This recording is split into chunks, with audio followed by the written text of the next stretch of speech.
Let him laugh, let him weep, let him yell, let him sing. Only one must say. Let him lay me traps and men to pray to Jehovah, me I pray. Let him laugh, let him weep, let him yell, let him sing. Only one must say. Let him lay me traps and men to pray to Jehovah, me I pray. Let I be me instead of playing games. For chasing fame, let somebody sweat the lack of flames. No, living my life to the fullest and shout out my halala to the fullest. Let my lungs out. I'm still rising up to greater heights as long as Hello, bonjour and bonani. Welcome to Rise to Greater Heights Network, where you can turn your fears into greater success while seizing new opportunities. It is so significant to have a positive mindset, especially under these circumstances. So this network has the potential to completely revolutionize every aspect of your life and career. My name is Nompumelelo Rial Gunene, and I'm going to be your host for today. So if you're watching us online, please feel free to put in the chat box where you're watching us from and what you hope to achieve from our podcast. Today, we are surrounded by greatness in the World Wide Web. We have amazing speakers who's going to share some nuggets on human rights. And today we're going to be sharing more information on Articles 19 to 24. So in California, we have Tiana Jones. And in New Jersey, we have Reverend Jarvis Bergman Sr. And in Florida, we have Jeanette Madder. So at this moment, I'll just let our speakers to introduce themselves. So you can go ahead, Tiana.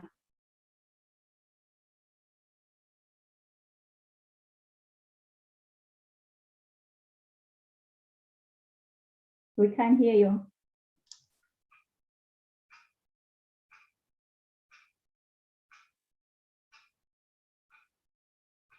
We still can't hear you.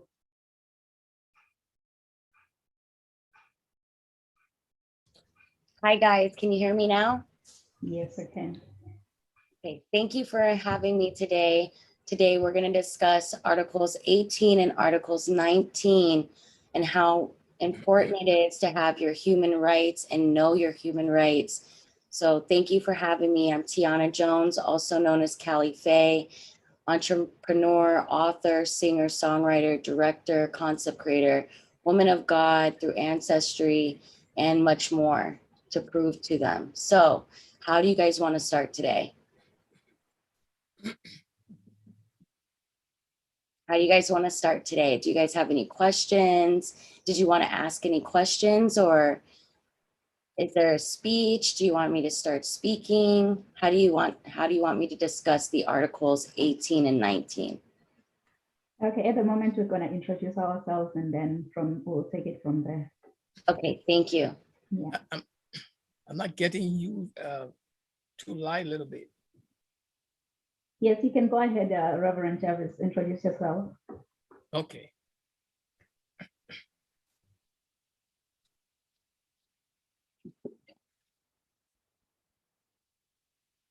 So. Yeah, you can go ahead. Okay. Can I speak now? Yes, you can speak. Okay.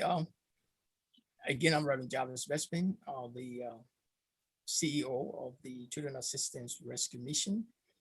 We advocate for the right of children to education, good health, and protection. And also, I am the overseer of the Faith Evangelistic Praise Ministries, Liberia, with a lot of different experience. I'm the founder of the Basel Community Representative Forum. And to be very precise, I work in the area of human rights in the past 12 years with this experience of that I had. I can't overemphasize, but my master program I did with the Empowerment Institute here in America. A lot of different experience I have, but to be precise with the time we have, I mainly focus on the right of people. My whole passion is about advocacy. So today, as we look at the Article 21 and Article 22, we'll be expanding some of the issues, some of the experience we have, some of the lapses, some of the gaps, and our responsibility as regards to what we have learned and how we feel about the way people are treated, what we think and we can do as responsible actors, not just to say it, but to act, because we have a world that is actually going through a problem, and except we can change, we cannot change the world. So our time today will just be more based on the topic that we are talking about, but we expand it a little bit and have some interaction. What can we do? What will be our action? And not just to say it here today, but I want to encourage all of us as we get to know each other, we know more about our individual experience. Thank you. Wow. Thank you, Reverend. You can go ahead, Sister Jeanette. Okay, good morning to all and welcome. And thank you for having me on the panel. I am accompanied by great experience. My name is Jeanette Mata. I am in the state of Florida here in the United States. I am the founder and CEO of Miel y Canela Foundation, the Brighter Horizon Initiative, which brings, we follow, our motto is that we follow the ensuring that all people, no matter where you're from or your status, it doesn't matter, we all are protected under the Universal Declaration of Human Rights. And I am an advocate for women, for children. We are also taking care of victims of all types of abuse. We have unfortunate, children and young women who are victims of human trafficking. And I'm advocating to stop this. We have to stop this. I mean, so bringing awareness to the community, educating the community. I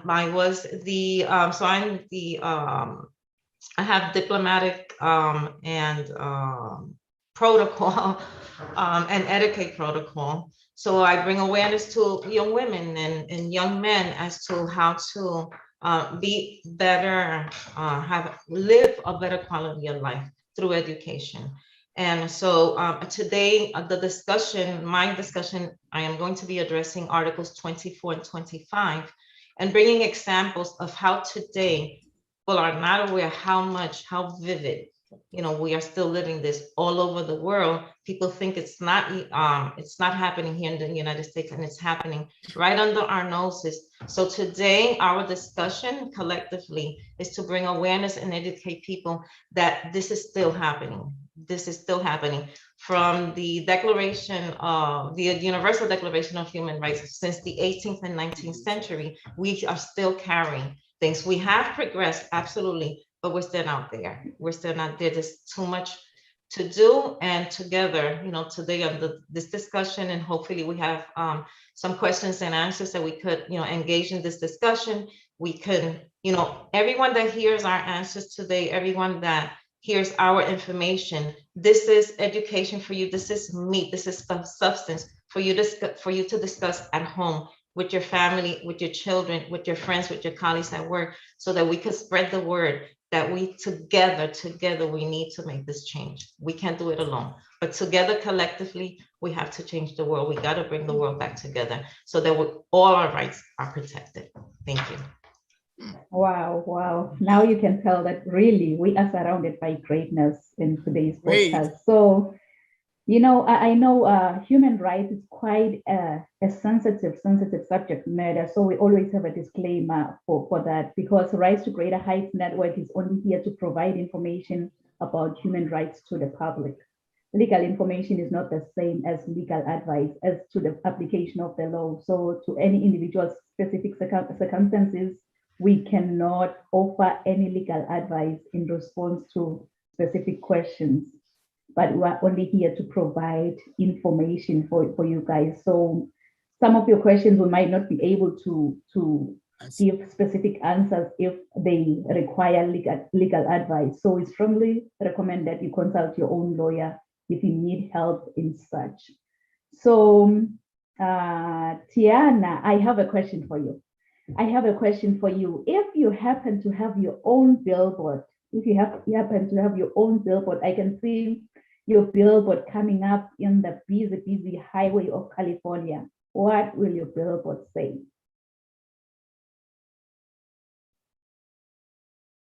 A question for me? Tiana. I didn't get you clear, man. Can you say again?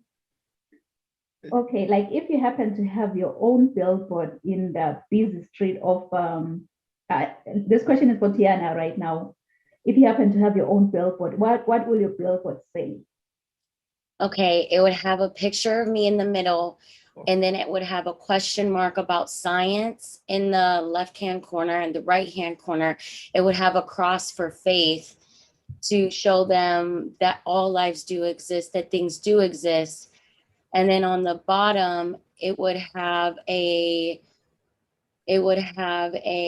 DNA gene picture. And then in the bottom right-hand side, it would have the book, the Holy Bible, a picture of the Holy Bible as well. And that's how I would present the situation with explaining to the world. I love that. How about you, Reverend Bestman? Well, if I have a billboard, I'll be looking at the different sign of messages of human rights, respect the right of women, and human right, people's rights, women's right are human rights, and different sign to grab the attention of those who are actually watching. And there's some sign that it's going to be on that billboard that will also look at the different colors of people, no matter how they look like on the upper side of the billboard, no matter how they look like, red, yellow, green, but they just have the same rights. Okay, and under that sign of the image I put there, no matter what color or how they look like, we all are equal. Pass by and look at the board, and you know what I'm talking about. It kind of our sense of realizing that no matter whether our white, our black, our yellow, we all have the same rights, equal rights. So that kind of sound. I love that. How about you, Sister Janet? What will your billboard say? Okay, so can you repeat the question for me? Because I got a little distracted. What is the question? What was the question? Yeah, if you happen to have your billboard in that busy highway of Florida, what will your billboard say? Oh, the billboard would say, "We all matter. Protect your rights, because we all matter." So it would be big, a big billboard with big wordings, and it would have the globe and people of all colors, all races right around it. And right in the middle of the globe, there would be a heart, because everything transcends from love. Every feeling that you have for a person, when you extend your hand, when you help someone, it extends from a feeling of love or compassion. So that globe would have a heart, people around the world from every walk of life, and saying, we all matter, because we do. And that's where our human rights come, the protection of our human rights, because once you're born, as soon as you take your first breath of air, you have rights. You have rights, and we all have the same rights, no matter if you're a millionaire or if you're a homeless person. We have the same rights. Yeah. Wow, I love that. Okay, our first speaker for today is going to be Tiana Jones. She's going to speak on Articles 19 and 20. Tiana Jones is an author, singer, and a mentor. She has written her first autobiography, which took her 9 years to complete. Seeking a vision of truth, the author Tiana Jones took up many different professions while focused on her dreams as a writer. These positions are listed inside the storyline as part of a hardworking woman's struggle to survive. Titled "Cali Girl, How Did You Make It in the Treacherous Streets of Detroit?" Tiana has always had an interest in writing, but never imagined the wonders of how strongly impacting her story of changing her life with positive would be. Ever since Tiana was young, she had an affinity for music, even competing in her first rap battle in the 6th grade.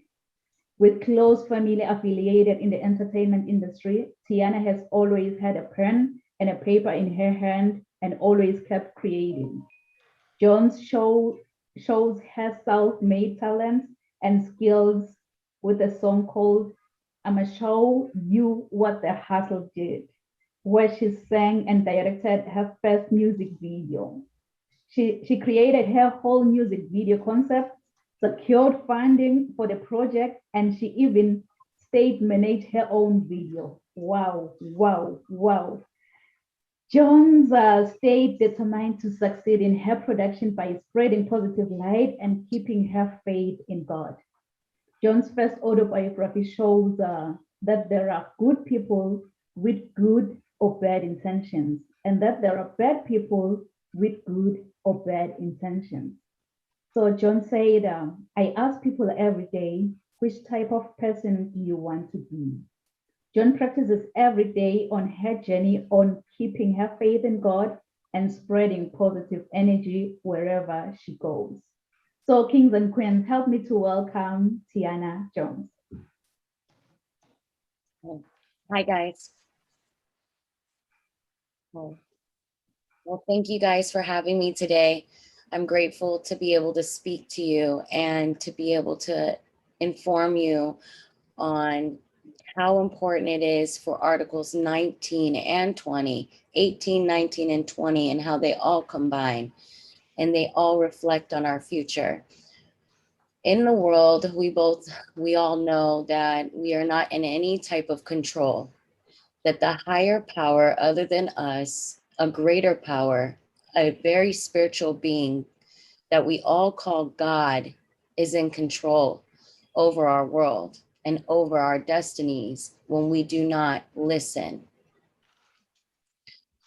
Currently, I have discovered many, many things, but the main thing that I'm here today to discuss is the existence of all lives. All lives do exist. All lives do exist within religion. All lives do exist within Articles 19, 18, 19, and 20, which is freedom to understand in the mind, as well as understand in the body, as well as change. These are all three very important to the discovery of how to create peace within our world. And that starts within the minds of us all. We all have darkness and light within us. We all have experience in our own facts of what we have been through, what we have actually endured and been through. It is up to us. It is our human right as a human being to stand up and unite to privately or publicly form understanding for God, for the religion, as well as the spiritual being, as well as the existence of God and of all lives do exist. And that is what we're here today to prove and discuss. In life, people always need proof. They want to know why and how, and they want to know when and where. Well, now is a time in Revelations. It is happening right now. And there is proof. There is proof in our daily lives when we're feeling as if there's so many chaotic things happening, because our obedience level has to be turned up to the highest volume of energy for our God. We share the same God, the same creator, different religions, same God. Knowing that we are not God, but we are gifted from God, gives people the ability to make a world change. If they are not able to do so, the prophecy is already laid. It is up to the elderly that have already lived full lives, that are not as exampled as they should be to the youth.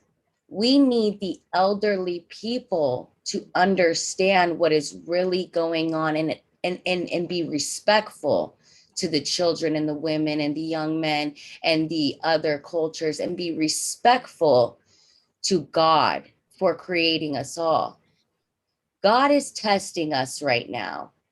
He is trying to see if we are going to change our ways, if the human race is going to come together now during Revelations, right now. If we are going to unite, if we are going to prove all lives do exist and the human race can stand by each other. This is the main test right now, and it will determine what will happen to us in the future, to our children, to our generations, and to others who are watching, who just do not understand or may not agree. So here I am today to prove it all. And I have a movie I'm working on, and I would like to invite you all to come and speak. It's called Through the Eyes of God and Humanity, where people all over the world have interviewed. Experienced, yes, you are, but are you willing to talk? Are you willing to change? Are you willing to put your egos to the side and realize it doesn't matter how many certificates, awards you have, how much schooling you have and development you have? Like Jeanette said, it's the heart that consumes the energy. If your heart isn't good, then it's just not there for you. Now, it is our job as human beings to soften the heart. It is our right to soften the heart of the communities. It is our right to soften the heart of the people's minds and give them the information and education based on my experiences and my truth and proof. At this point, once it's out there, there's proof. There's no stopping me. There's no stopping us as united. I am all ethnicities. I'm African American. I'm Italian, Sicilian, Jewish, Irish, Scottish, Dutch, German, Indian, Turkish, Sicilian. I am all ethnicities. And yes, I am a woman, and women's lives do exist, and all lives do exist. And that creates functions to change this, because we are all existent to the higher power. And that is to change our ways, to prove that we can through science, that we can through medical history, that we can through experience, that we can combine and unite, and also save our communities by having them follow the word of God. There is only one God, and there is only one more chance he is giving, and it's now.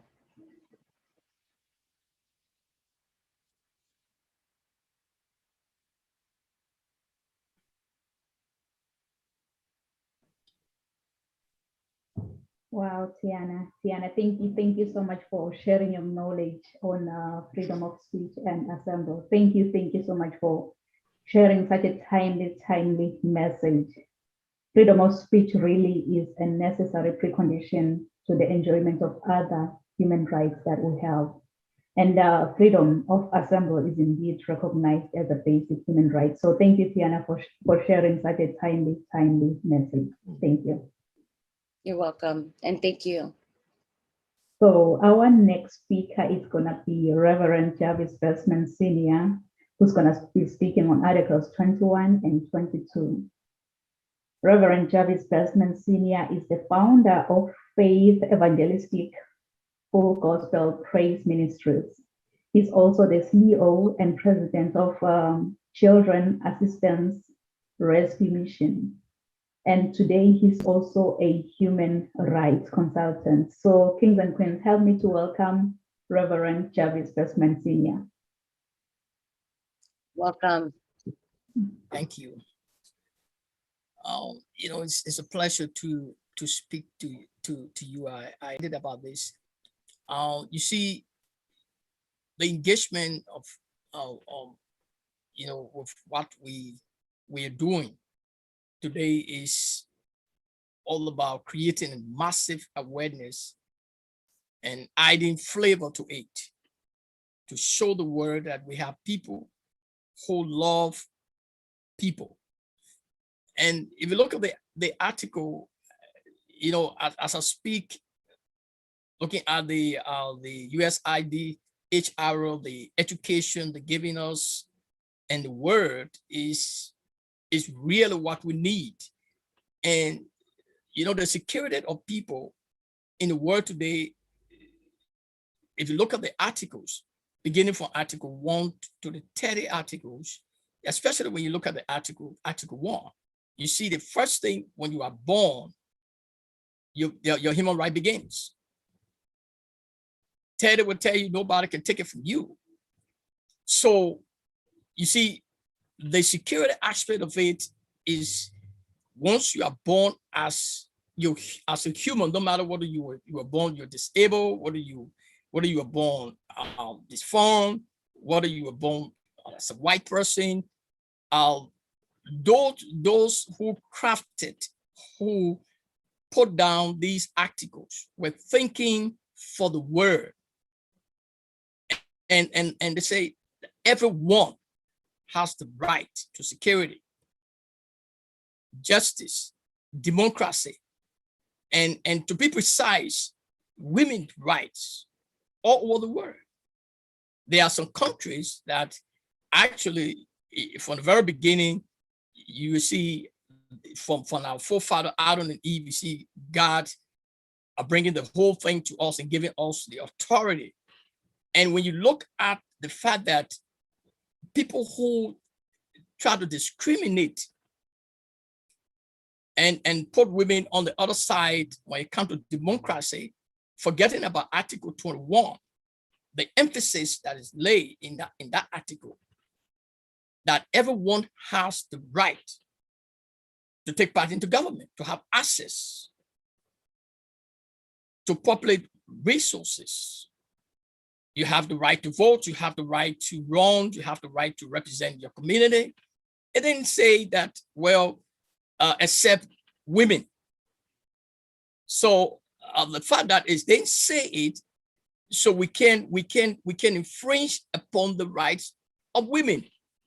They are the more vulnerable ones in society. And if all would be inclusive, the word will have to go according to what the article says. And how can the word go with that? It begins from us. I'm talking about leaders in the word. Except we act. Article 22, we talk about like the economic, social, and cultural rights as it relates to the human right-based approach, because we are human rights consultants. And the approach that we need to take, looking at these two articles, it has to be robust. How can we be robust if we are being probably looking at government and we want to side with government? We agreed that government is doing the wrong thing, but then the fact that we want some money, so we compromise the life and the faith of the people. And look at India. India has 77%. India is the booming economy. Everyone want to go to India. They talk about India. They emphasize on India, but they don't talk about the 77% that live in poverty. But they talk about the economy.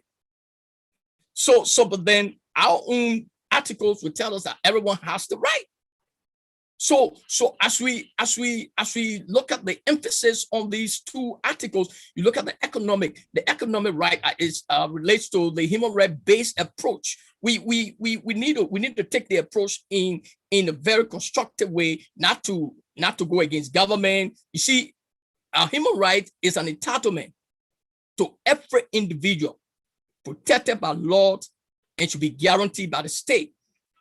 So if the duty bearer, which is the government, that we should hold responsible, and we, the right holders, we will also know that we have responsibilities.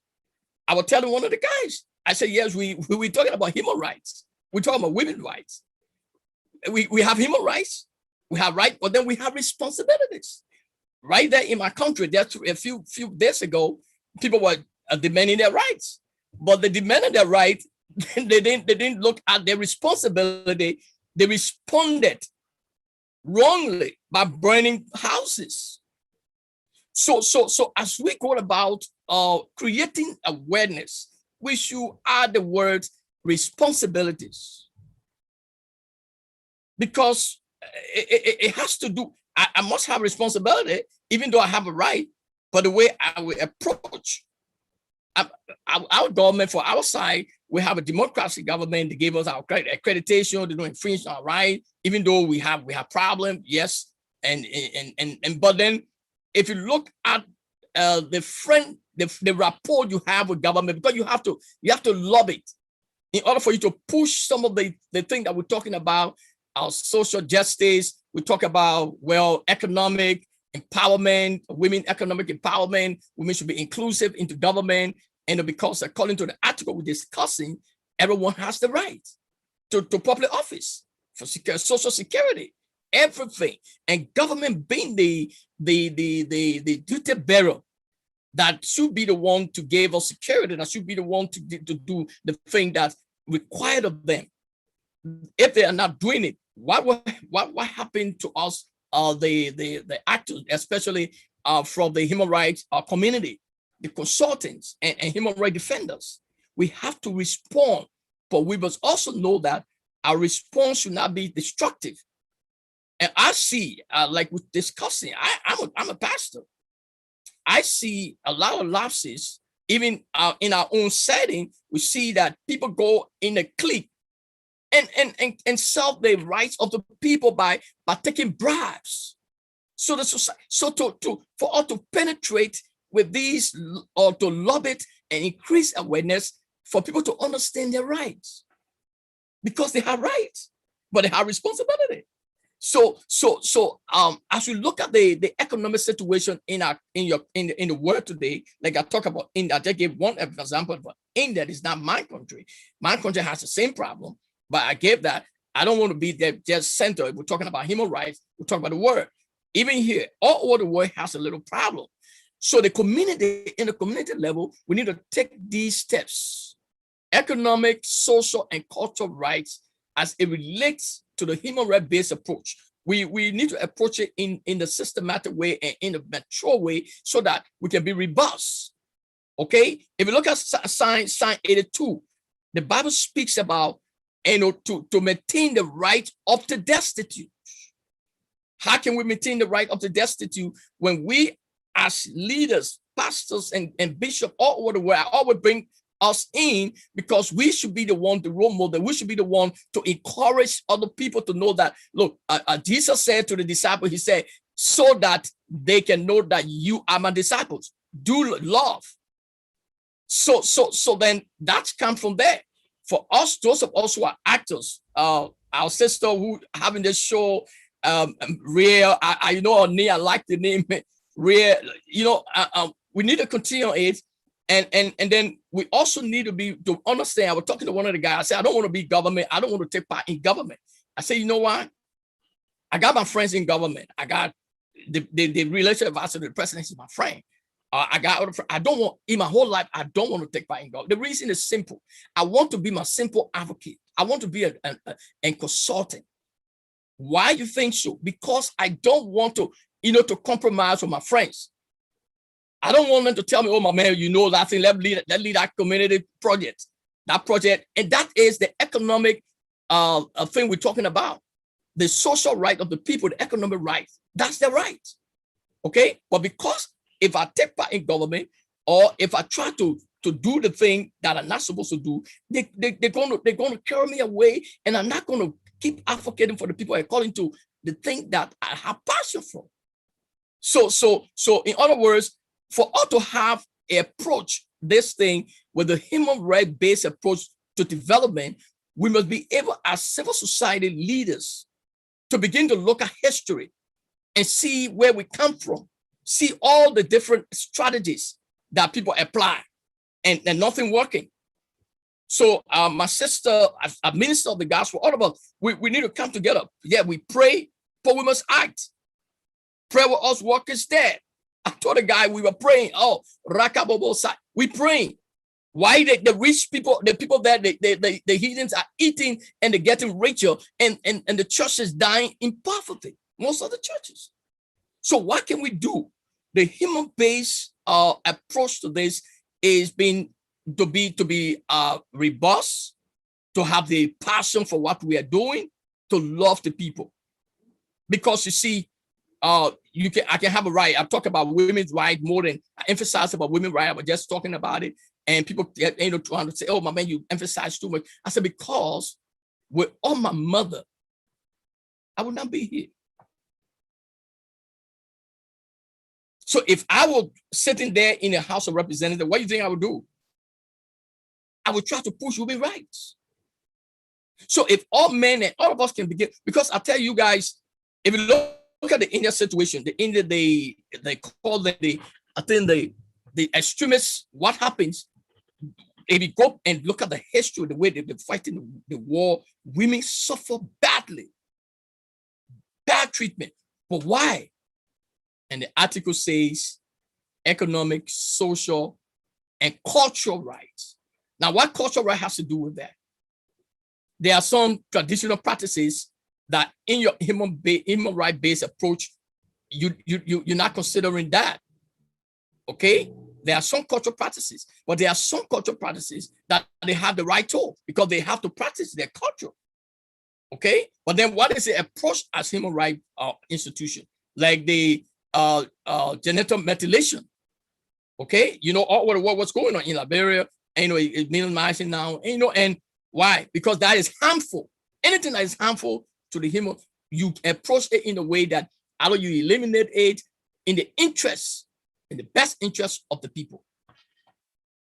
So in my conclusion, in this short time, we must be doing it in the best interest of the people, the economic, the life, to see the approach. If you have a community where you have investors coming in the House of Representatives signing some conceptual agreement or contract that they're going to build schools, they're going to have clean drinking water in most of the districts, and when they come there, one person go and sign for money, and those facilities that it's supposed to bring, that social facility, the economic condition, it's not changing, but they have the company there in the community, in the county. So what approach can human rights leaders like consulting, what can we do? So there where we are. Let me rest a little bit. That's real. Thank you. Wow, Reverend Bestman, thank you. Thank you so much for sharing such a much needed message. You've mentioned that everyone has the right to take part in government. And I believe that the combination of the universal rights and the attention to specific circumstances is really, really crucial. So thank you so much, Reverend. Thank you. So our next speaker is going to be Jeanette Mata. Jeanette Mata is a multilingual, experienced local, state and federal government staff member that encompasses several areas from Deputy Director of Administration and Operations at the American Bar Association in Washington, D.C. She also managed the Office of the President, Executive Director, and Senior Director of Administration and Operations. Ms. Mata also served as Executive Assistant to the Mayor and Deputy Mayor in Washington, D.C., overseeing initiatives under the largest cluster of agencies in the District of Columbia. Ms. Mata led the implementation of the Office of Protocol, who then became the first Chief of Protocol for the Board of County Commissioners in Miami-Dade County, Florida. She represented all 13 districts as well as the Miami-Dade Airport and Aviation Authority. Ms. Mata has led initiatives involving economic development in poverty-stricken communities, both locally and in underdeveloped countries, coordinating and representing the Office of the Mayor in all major events sponsored by the country and much more. As an entrepreneur, she has owned restaurants, retail stores, event planning, and catering businesses. Ms. Mata's passion and commitment are to ensure that legislation and policies be implemented to support women and girls. Ms. Mata's determination is to reduce poverty and achieve sustainable development that leads to the protection of their human rights. So kings and queens, help me join and welcome Jeanette Mata. Thank you. Thank you so much, Tiana, Jarvis, and Rian. Really, this conversation could not be more in tune with my passion. And so, as you all know, the Universal Declaration of Human Rights has 30 articles where Tiana and Reverend Jarvis have spoken about some, and I will be speaking about Article 24 and 25. And you'll see how everything just comes together universally. So Article 24 specifically addresses the right that we have to rest and to leisure. This includes the reasonable limitation of working hours and periodic holidays with pay. Article 25, it's more broad, and I'll get to that one. So Article 24, one of the major examples that I can present to you of how Article 24 is still and has been and it's still being violated is sweatshops. So, you have these huge corporations, big brand names that, have these, all these articles that everybody loves and buys, but it's behind the scenes that we don't know how these articles and these items are produced. And a lot of times these big corporations, these corporate names, these brands, they use a middleman, okay? And these middlemen are owners of these sweatshops. They own these buildings and these factories. And the human conditions that they provide to their workers are a total violation of a lot of the articles in the Declaration of Human Rights, but specifically on 24, where the workers work with no breaks. They work on the conditions that they cannot leave the premises, because a lot of these factories do not follow the policies of the states where they are operating in, of the countries that they're operating in. And sometimes they even violate the contracts between the owners of these factories and the workers. In 2012, there was 2 incidences that went worldwide, internationally known, where a building, there was a fire in the building. And because the doors were locked with lock and key, 300 employees lost their life because they had nowhere to escape. And that same year, there was another country where the building had 4 different factories housed there. And because of the conditions, it collapsed. And there, another 87 employees and others were killed and hurt. So these are excessive violations to human beings also comes from the lack of humanity, because people are more in tune of making money and they don't perceive and they are not conscious of how their decisions for their greed impacts the lives of another human being just like that. Article 25 says that everyone has the right to adequate food, to clothing, housing, social services, and security. And like Tiana and Reverend Jarvis mentioned, under these specific articles, mothers and children are the most vulnerable. Mothers and children are the most vulnerable. Why? A lot of these places, a lot of places around the world and here, sometimes they don't have adequate access to water and water supplies and waste disposals. Many households cannot earn enough money to meet their needs of food and shelter.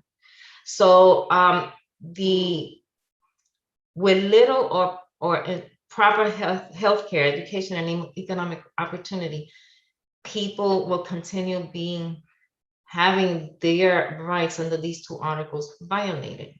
What happens then? Society, governments, they create, for example, here in the United States, we have welfare. So what does a welfare do? So they provide financial aid, medical assistance, food, school programs, education, but it's still limited under, it doesn't serve everyone. And sometimes it just doesn't serve everyone the right way. So even still, with whatever type of assistance they provide, still a lot of these rights are being violated. The thing that we need to, and Tiana, thank you, and Reverend Jarvis and Rial, you just really put this group together in the right way, is that there's one thing that it's and you can call the Bible, but it's in our hearts and our religious beliefs. It doesn't matter what religion, because everyone has a heart. Okay, and it's that there's one thing that we have lost, and it's true love, and that's one love. That's agape love, because agape love does not look at race, doesn't look at color, doesn't at creed, it doesn't look at social status. Agape love is just that, it's just love. So humanity gets lost in that because it's sometimes conditional love. If you have this, I love you because you have this, or I love you because you can provide this, you're convenient, it's the convenience in the love. But we lose the humanity in us when love is conditional. But when love is true love, that is one of the things that I'm proud to say through my foundation, that anyone that knocks on the door is going to be treated and received the same love. They're going to be, ensuring that your needs is under all articles of the Declaration, the Universal Declaration of Human Rights, are met, are covered, and ensuring that someone will be there to help, because this is something that connects us all. Once we are born, wherever we are born, we have the same rights. And I'm going to continue saying that all of you that are listening to us, all of us, all of you out there, the audience that is sharing here, we all have the same exact rights. So don't forget that, and continue. Don't feel less than. You are not less than. We're just born in different circumstances, but we all have that circumstance, those circumstances that we are, whether we are homeless, whether we have, brand, designer clothes or not, we are protected under this. We have the same rights. We cannot be deviated about where we're at in life.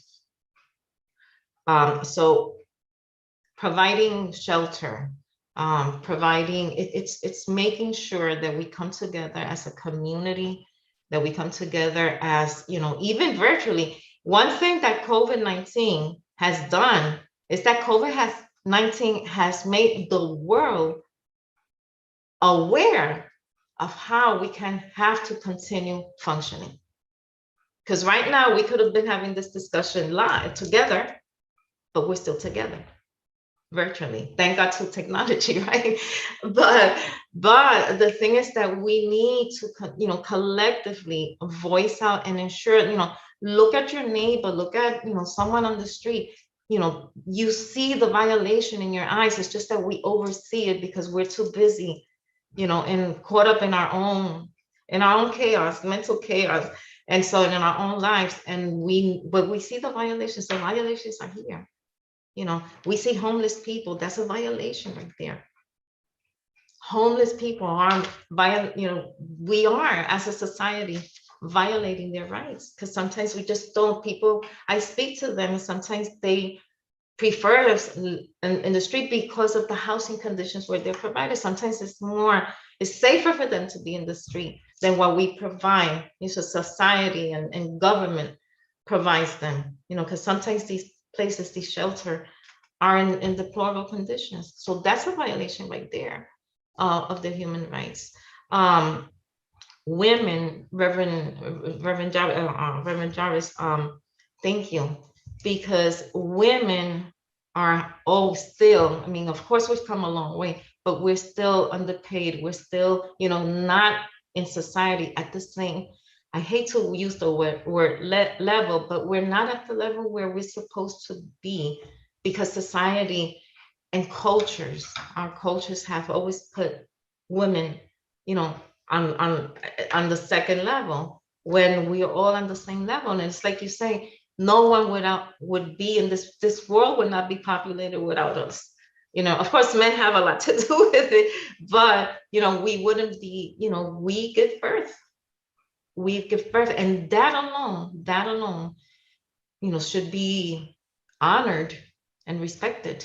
And it's not, and it's a lot of cultural issues that are the own culture sometimes violates our own human rights because of the beliefs of our cultures and how we carry from generation to generation this chain of cultural events that are instilled in men, for example, that, you know, women are not equal to men. But it's knowledge and it's awareness and education that will bring us together, that no, you know, we have to send rights, that we have to reach out to one another, that we have to reach out and touch each other and say, you know, I'm here, I can help. And if I can't help you because I don't know how, but I know somebody that can. And we have to continue this chain until we can make real change. And it starts with one person at a time, with one family at a time, with one community at a time, one society at the time. And again, it's people say that, you know, will this stop? Will this ever stop? Can there be change? And they can be changed. We're changing it right now. COVID changed us. COVID made this today happen, that, you know, Rial made it, you know, she has continued her show. And so my thing is that all of us that are, you know, into being vigilant and advocates for our human rights, we are collectively the voice of the voiceless. You know, we are the voice of the voiceless communities, voiceless people. You know, we have to make this change. We have to be aggressive in stopping this human trafficking. We have to, you know, it's children being taken away from their mothers, from their families, young girls. You know, this has to stop. We can stop it because we see it. Some people are afraid, but again, through that love for one another, through that love for your human being, for your brother, for your sister, no matter what color, where we're at, we can make this change. And I'm an advocate for that, and I will die fighting for, defending our human rights collectively. I don't care where you're at. I don't care who you are, but I'm going to stand by you. And I know that all of us together today in this discussion, we have the same belief and the same heart that we're in this together. And I ask the world to join us so that all our human rights are protected and never violated. Thank you. Wow, Jeanette, thank you so much for sharing such a much needed message. I will put it that way, because you've mentioned in Article 24 that rest improves health, healthy life makes happier family, and thus better social environment in the Absolutely. community. Yep. Thank you so much. And I believe that the right to rest and leisure is indeed the economic and social right. I believe that. Absolutely. And also thank you for sharing, like in Article 24, you've mentioned that it is everyone's given right to have a healthy standard of living. Yep. Wow. Absolutely. Yeah. Wow, I just can't go into details with what I've seen around the homelessness and around the statelessness individuals, but those individuals, they need a voice. They need us. They need advocates, because they can't speak for themselves. But if you go out there, when you drive around your city, you will see many homeless people. Just have a conversation with them. Some of them, they are not as dangerous as you may ever think. They just need someone to talk to. So thank you, Sister Janet, for sharing your timely message. Thank you.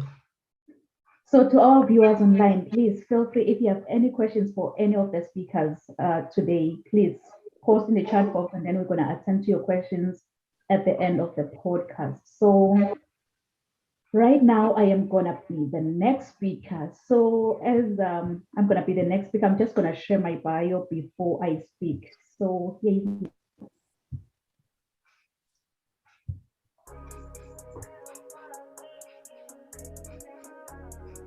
Nonpumelelo Rial Kunene is a highly sought-after, energetic, certified Les Brown international speaker. She is the author and host to Rise to Greater Heights, a book and YouTube channel to turn your fears into greater success while seizing new opportunities. Rial is also a coach, mentor, and an MC, well known for encouraging many to rise from mediocrity into greatness. Her vision is not only to motivate, but also to empower audiences with a fresh perspective, inspiration they require to pursue success and drive sustainable outcomes in a seriously funny way. Rial believes that we are in full control of our choices. Her mission is to meet the needs and transform lives of her clients and her audience. Rial's book, Rise to Greater Heights, has inspired and empowered many to pursue their personal and professional passion to become go-getters. Her goal is to study your current situation, identify limiting beliefs, then design a plan of inspired action to empower you to achieve specific outcomes in your life. Rial Kunene wears many hats as a professional certified sales manager, CEO, strategist, certified travel counselor, trainer, esthetician, philanthropist, diplomacy protocol officer, international human rights analyst, and a commissioner for OAS. Following her dreams gave her purpose to see her goals through and understand that she does have everything she needs to reach her full potential. Her everyday message is that your journey to be a better person starts with you. So knowing who you are to your core will make you understand that you are the only one who can accomplish your dreams. Hebrews 11, Psalm 27 and 40. Keep her to rise to greater heights. Kings and queens, please join me. Welcome, Rial Kunene!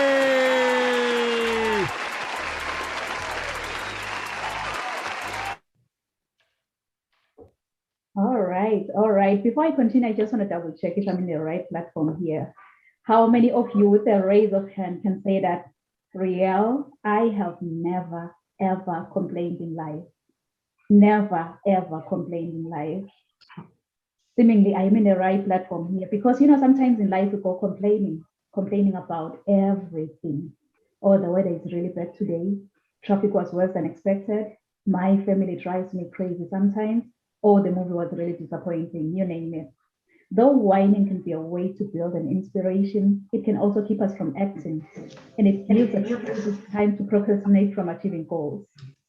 One thing I've realized is that we usually complain in the wake of a negative situation, and we tend to focus more on the problem than finding potential solutions. It's always much easier to complain than to find a solution. And individuals who whine on a regular basis, they are apt to have a bad health. So next time we'll find you complaining that, why do pizzas come in square boxes, yet they are round? And funny enough, they are cut in triangles. Does that sound like you? Yeah, please write this down. Write this down. What are human rights? What are human rights? You really don't have to be politically involved to know about your human rights. All human beings are entitled to them, and you can never ever be excluded from your own human rights. As flight attendants always say that, put on your oxygen mask first before you assist others, because if you don't, you and the other person could possibly go down. So I believe that today is the right time for you to get more knowledge on your human rights. To me, honestly, it was just the death of George Floyd that made me to realize that we need to stand for a world where no one shall live in fear because of the color of their skin, or maybe where the criminal justice system treats everyone fairly and equally. So last year on May 25th, George Floyd died in police custody in Minneapolis, Minnesota. This 46-year-old Black man was arrested and killed after a convenience store employee called 911 with Floyd's suspicion on passing a counterfeit $20 bill. The video that was captured by a bystander shows George Floyd pinned face down on the ground in handcuffs and one of the police officers kneeling on his neck as he pleaded for help. I can't breathe. I can't breathe. And finally, he fell silent. May his soul rest in eternal peace. So it's so impossible not to be outraged watching that video of the Minneapolis officer pressing his knee against Floyd's neck for a period initially reported to be 8 minutes and 46 seconds. I believe that everyone is born free and has a right to live. So no one should ever be subject to such unjustified violence. Hence, I am here today to educate everyone to know their human rights. So good people, this is a wake-up call. This is a wake-up call to get to know your human rights. But when the alarm clock goes off, please, don't ever hit the snooze button. Don't be like, I will wake up in the next 2 minutes. I will wake up in the next 4 minutes. You know what? Forever is a long time. Why don't you wake up, get going, and know your human rights? Like Tiana mentioned that in Article 19, she mentioned that it includes freedom to seek and impart information of all kinds, either orally, in writing, or in print, or through any other media of your choice. The right to freedom of opinion, expression with interference has been protected in all of the relevant international human rights treaties. In international law, freedom to express opinions and ideas is considered essential, and the exercise of these rights carries with it special duties and responsibilities. It may therefore be subject to certain restrictions, but it contributes to the full development of a person and being a foundation stone of democratic society. Free speech is a necessary precondition to the enjoyment of other human rights that we have out there. I so wish you can just tell yourself that you know what, since all the speakers have shed some nuggets on human rights, I'll have to make a difference. I'll have to make a difference. The difference that I want to see in this world, it has to start with me. But in order for you to make that difference, to those who look at you as an inspiration in your life, you've got to be hungry. You've got to be hungry like the hungry lion in the jungle. It's so funny, that hungry lion in the jungle, really, it doesn't matter what kind of animal comes this way. It doesn't matter if you are that giant elephant by the jungle or that small squirrel by the jungle. All that hungry lion sees in front of his face is lunch. Lunch. And it's so funny because even with elephants, when they see a lion, what they do is that they run. It's all about the mindset. Once you believe, you become. They already told themselves that I am lunch to that lion. So each and every time when I see a lion, I'll have to run. So I believe that's the mindset that we need to make a difference in our communities. Spread the knowledge about human rights, because I believe that we all rise together and we rise by lifting each other up. So share more knowledge about human rights to everyone whom you come across. The more you spread the knowledge, the better the world that we're going to live in. In Article 20, it mentioned that freedom of assembly is recognized as a basic human right, which protects us from being compelled to join an association. Assemblies are growing in size, and technological innovation has already greatly helped different individuals to document mainly on human rights violations and carry out remote monitoring reporting. The right of individuals to peacefully come together in a public space to promote an idea is endangered in every area, such as the current movements like those calling for an end of discrimination against people based on their skin color and harassment against women. Civil society contributes to the promotion and advancement of human rights, but threats to assemble take many forms, including administrative barriers such as the freedom of speech zones, really. Because my everyday book, it says that learn to do good, seek justice, correct oppression, bring justice to the fatherless, plead the widow's cause.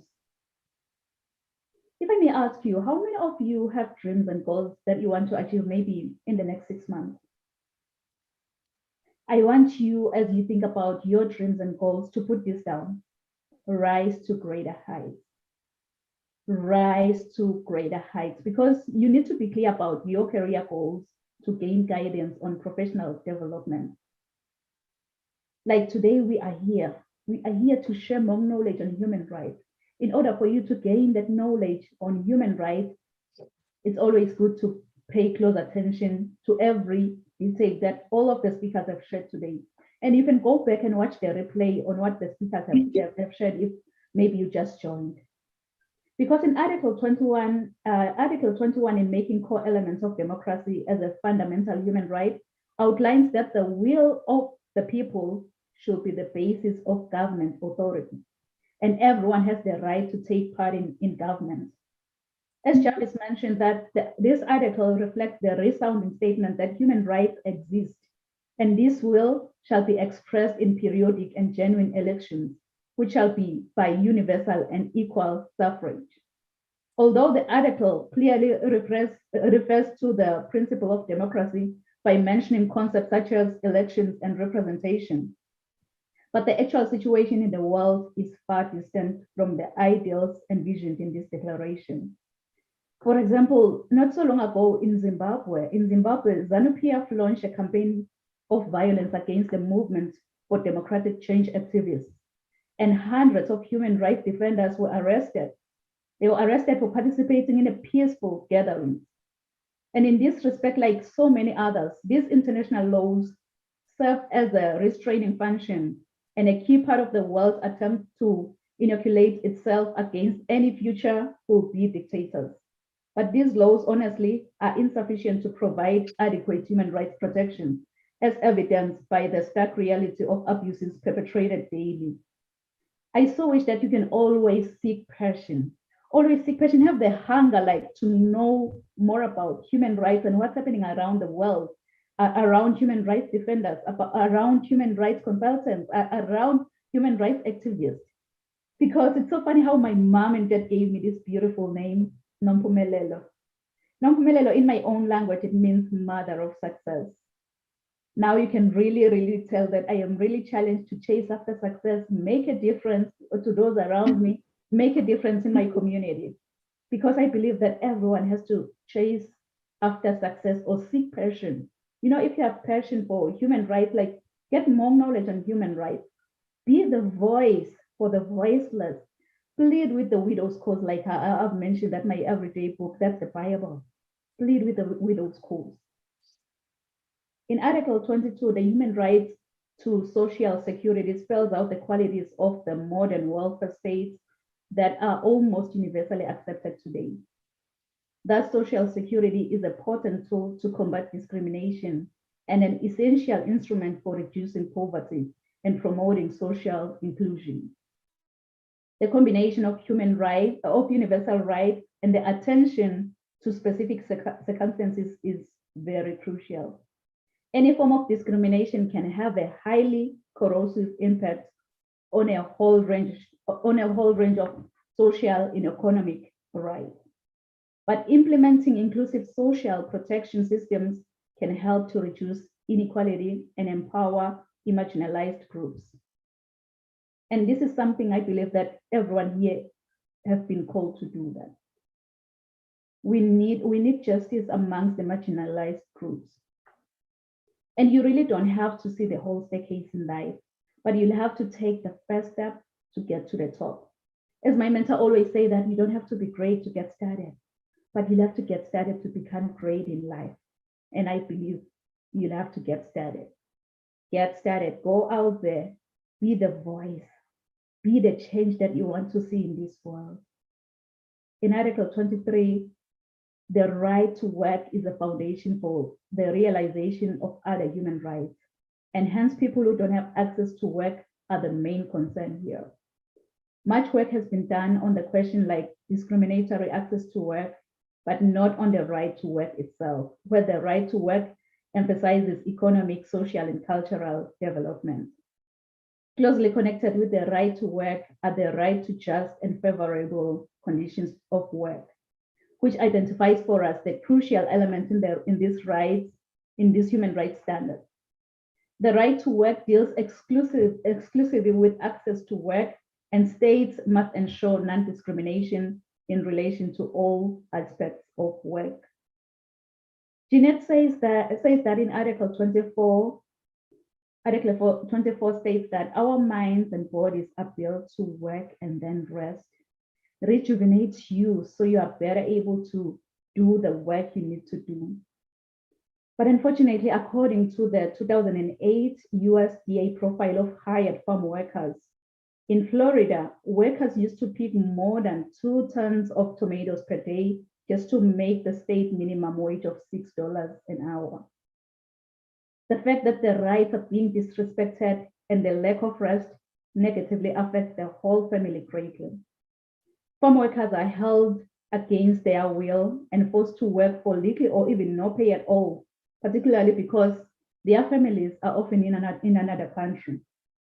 While farm workers face workplace hazards similar to those found in other industrial settings, the most heartbreaking is the loss of educational opportunities. Poverty among farm workers is more than double than of all wage employees, and they develop stress and their children grow up not knowing who they are. Most of them don't even have weekends off, and business exploit these workers and take advantage of their financial situation. Most of the farm workers don't get paid for working overtime, and the effects of the long-term denial of rest and leisure are even more damaging psychologically. Everyone has the right to rest and leisure, including to adequate time away from work and other societal responsibilities. The right to rest and leisure is the economic and social right with reasonable limitations of working hours and periodic holidays with pay, which is linked to the right to work and historical movements for legal limitations on working hours. So good people, I'd like to encourage you today to get to know your human rights. And for those who doesn't have access to get the knowledge about human rights, be the one who is providing that knowledge. You can just start by sharing free messages on human rights. Articles 1 to 30, it covers everything that human beings need to know. They all need to know that. It's so funny, when I was in the 8th grade, I was nicknamed Phoenix. I'm just gonna cut this story short. I was nicknamed Phoenix after writing a composition using the idiomatic expression that says, I rose from the ashes like a phoenix bird, meaning I became successful again. You know, that English teacher really, she didn't know that the nickname Phoenix It resonates with my life. And it also aligns with my destiny. Because, like, for those of you who doesn't know, the phoenix bird is a Greek mythological bird believed to rise from its own ashes after being buried like hundreds of years ago. This immortal creature acquires new life by rising from the ashes of its own ancestor, which represents our capacity of vision and success. So today, I just want to encourage you, if you're watching this, when your world comes crashing down, wear your scars and show how a phoenix feels like to die from inside, and trust in your own capability to rise from your own ashes. Since the phoenix has to die first, burn, and experience pain before resurrection from its own ashes. Please write this down. Write this down in conclusion. Resilience to greatness. Resilience to greatness. If I can be honest with you, I don't know what goals you've set for your future, but here's one thing I know about you. You are destined for greatness. Inside of you, God has put seeds of excellence. Those seeds are supposed to grow and flourish. But many people have become crippled by their past encounters, and some have stepped over other people to get to the top. But I believe that God has better plans for every one of us. Your objective is what you were designed for and the reason why you live today. With God, I believe that we're all destined for greatness as long as we follow his strategy. This is when the growth commences, because discovering your gifts and following God's idea will make you understand that you have everything around you to reach to your full potential. My everyday inspiration, Mr. Les Brown, he once said, if you had to die today, at this very moment, at this hour, what dreams, what ideas, what visions, what goals, what skills, what talents, what knowledge, and what books will die with you? And he also continued that the richest place on this planet is the cemetery, because that's where all the dreams, all the visions, all the goals, all the talents, all the skills have been buried. I really don't know about you, but with me, listening to this message, honestly, it gave me sleepless nights. And I am really, really proud today to introduce Rise to Greater Heights book before you. This is a comprehensive guide to turn your fears into greater success while seizing new opportunities. It is so significant to have a positive mindset, good people, more especially in this COVID-19 pandemic. So this book has the potential to completely revolutionize every aspect of your life and career. And you can get this book for a family member or a loved one who just needs that inspiration to face the world with a positive mindset. And by the way, the legend himself, Mr. Les Brown, he wrote the foreword in this book. And I am really, really humbled by that. And you'll be able to explore leadership, empowerment, being purpose-driven, mentorship, coaching, resilience to greatness, emotional intelligence, mental health, and many, many more topics, including spiritual growth. And I also have a free transformation guide for you. It's available on my website, www.risetogreaterheights.com. Growing up, I didn't have much because my father decided to have an early departure from this planet Earth. But I had everything because of my mama's love. And I love you so much, Mom. So I think whosoever said that the sky is the limit was wrong. From today on, I, Nampumelelo Riel Kunene, believe that the sky is our point of view. So let's all rise to greater heights. Thank you. Thank you so much, amazing speakers. At this moment, please feel free to share your final thoughts with our viewers online. And also, if you forgot to share on how our viewers can get in touch with you, please feel free to share on how they can be in touch with you. I'm just gonna go and check if we have any questions being posted in there.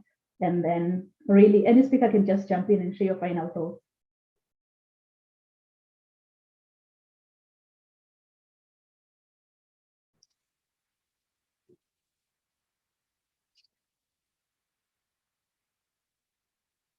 Thank you for sharing everything with us. I really appreciate it.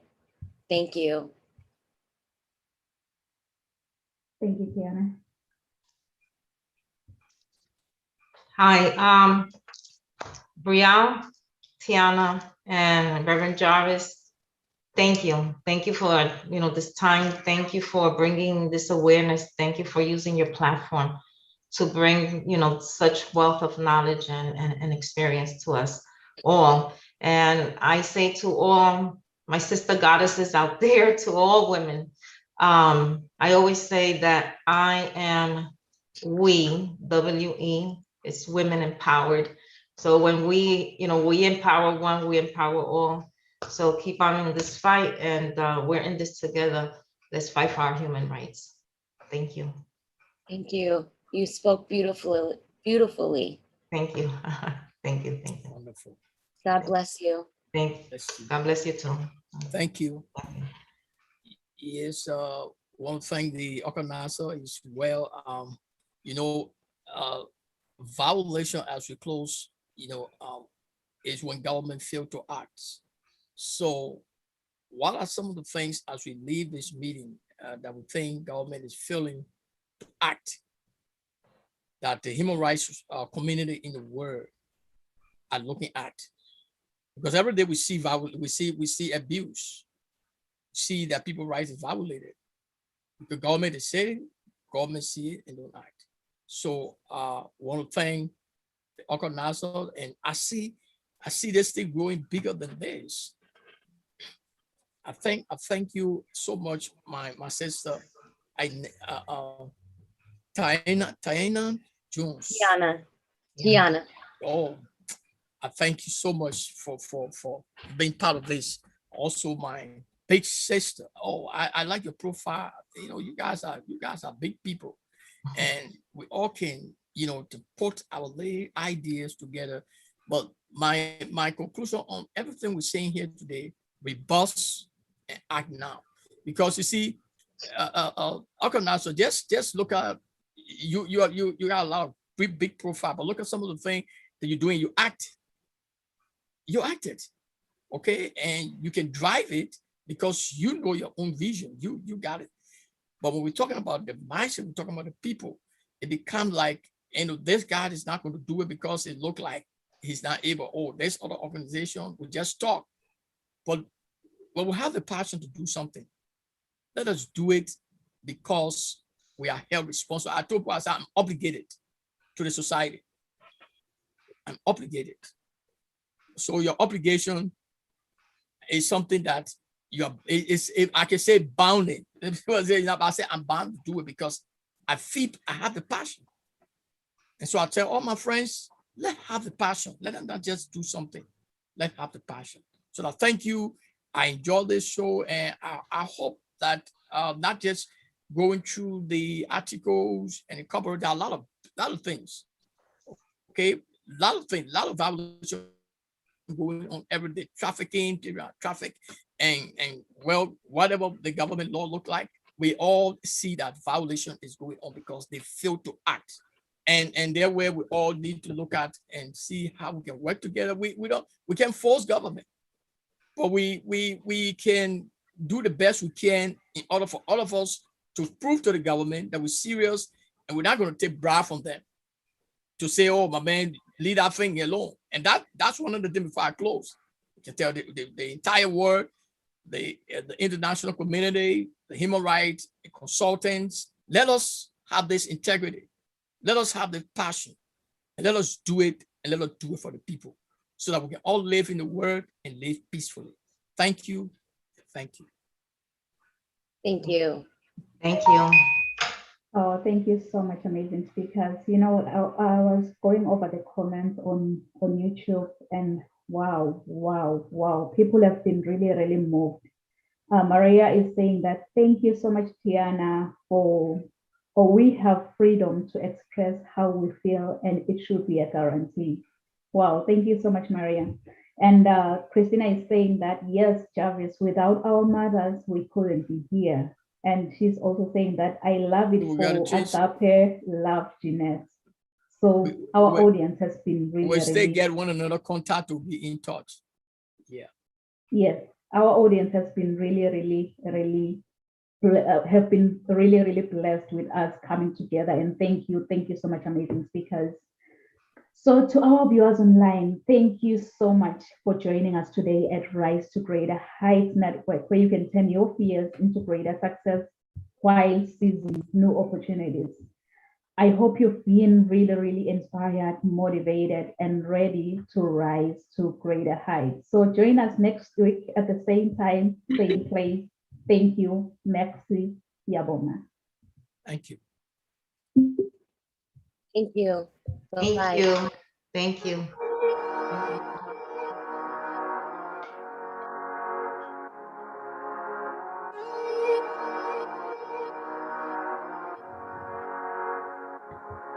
Let him laugh, let him weep, let him yell, let him sing. Only one I say. Let him lay me traps and men to pray to Jehovah, me I pray. Let him laugh, let him weep, let him yell, let him sing. Only one I say. Let him lay me traps and men to pray to Jehovah, me I pray. Let I be me instead of playing games. For chasing fame, let somebody spread the lack of flames. No, living my life to the fullest and shout out my halala to the fullest. Let my lungs out. I'm still rising up to greater heights.